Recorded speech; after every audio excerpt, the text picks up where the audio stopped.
more.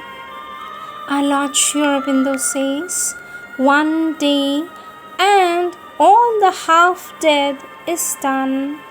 One day and all the unborn begin. A little path and the great goal. A touch that brings the divine home. Hill after hill was climbed, and now, behold, the last tremendous broad, and the great rock that none has trod. A step, and all is sky and gone. From the collective works of our Lord Sri Aurobindo, second page, 542.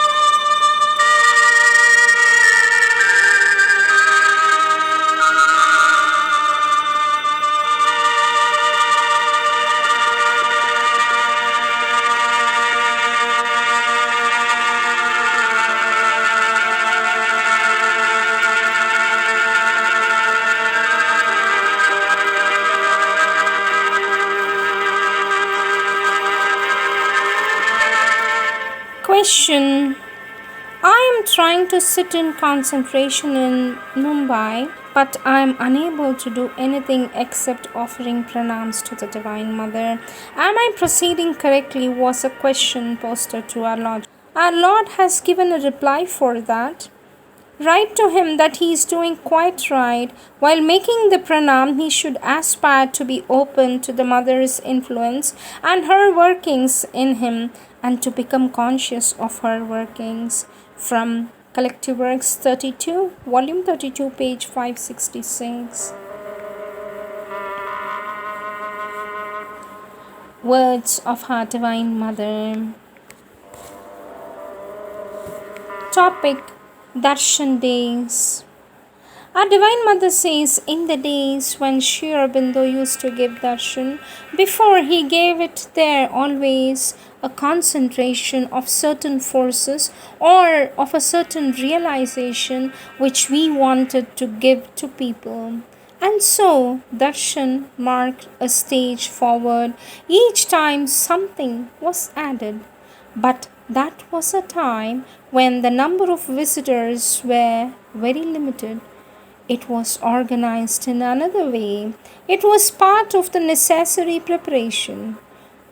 But this special concentration now occurs at other times, not particularly on darshan days, and it occurs much more often on other kinds of occasions in other circumstances. The movement is much accelerated.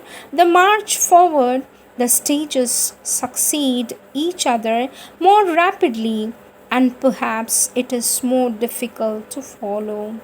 Or in any case, if one does not care to keep up, one is much more quickly outdistanced than before. One gets the feeling of being late or being abandoned. Things change quickly. Question. Sweet Mother, what is the significance of the message you give every darshan? For example, today you gave the picture of the flower that symbolizes the supramental manifestation. For this, our Divine Mother says, yes, as I told you, this is spread in thousands of copies all over the world. It is an externalization of the thing. It is a way of spreading the influence, spreading the message, reaching farther. Everything that is said in a darshan message has been studied, proved, tested beforehand, and on the darshan day it is given. First, the experiment is made, then it is declared publicly. The first moment is the individual development. At the darshan time, it is spread abroad. From the Collective Works of our Divine Mother, Volume 8, page 263. Our Divine Mother says, on these occasions of darshan days, after having had the joy of receiving Sri Aurobindo's blessings, it is better to remain concentrated. It is better to remain concentrated and to keep one's joy locked inside. In a new celestial world, other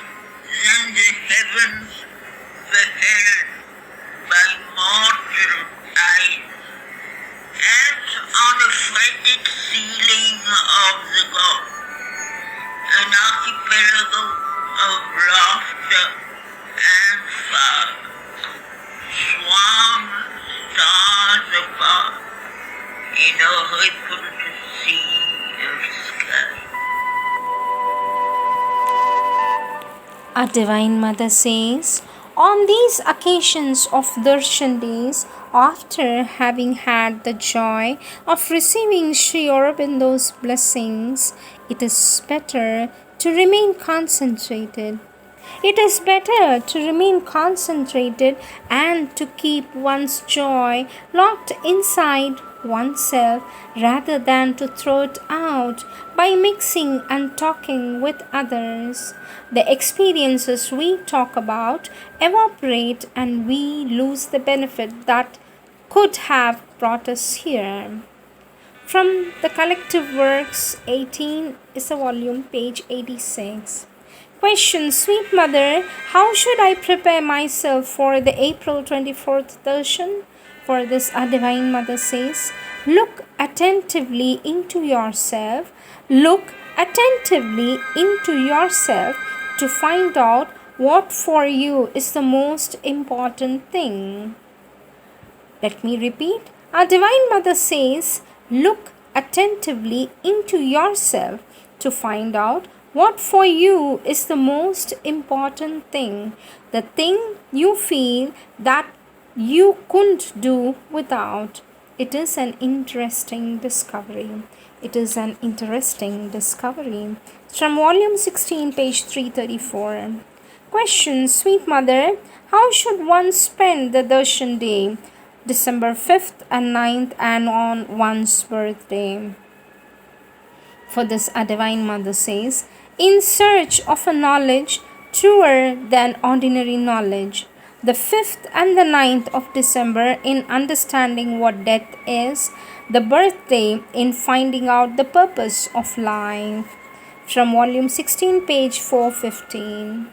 Question, Sweet Mother, someone told me that only 10 days were left for the 15th August darshan.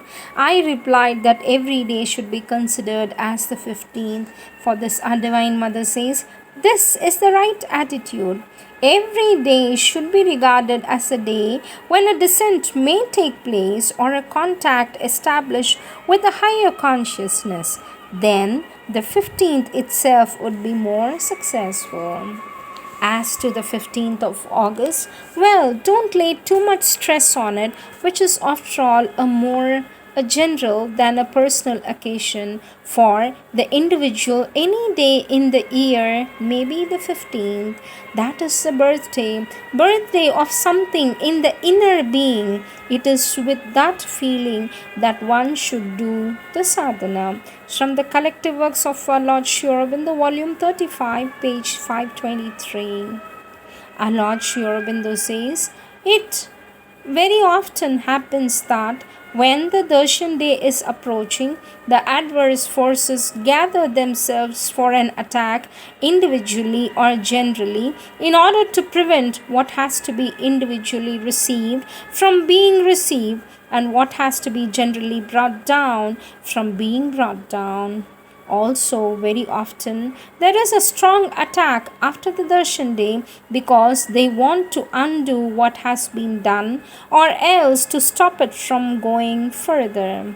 But as far as the individual is concerned, there is no need of undergoing this attack. If one is conscious of its nature, one can react and throw it away. Or, if it still presses, one can keep one's will and faith firm and come out of the temporary obstacle with a greater opening and a new progress, says our Lord Sri Aurobindo. From the Collective Works of our Lord, volume 35, page 525. Our Lord Sri Aurobindo says, From heaven of imperishable light, illumined continent of violet peace, oceans and the rivers of the mirth of God, and the griefless countries and the perfect sun.